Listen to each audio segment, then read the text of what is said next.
It's really genuine brotherhood.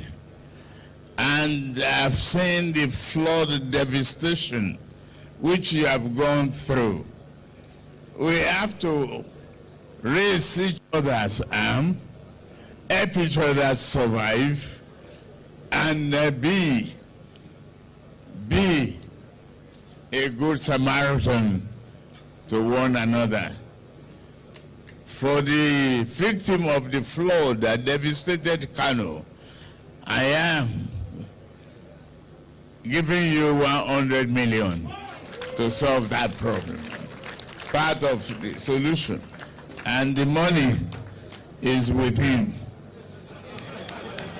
I brought it and I deposited with him.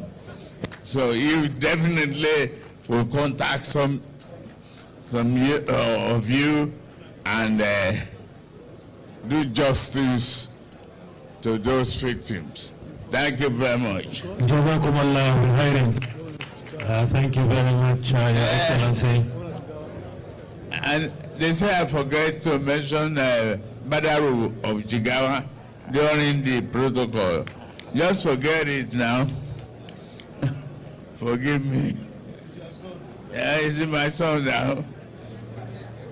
Forgive me for that. Thank you very much. God bless you once again. Enjoy your night. We are very grateful for the kind gesture.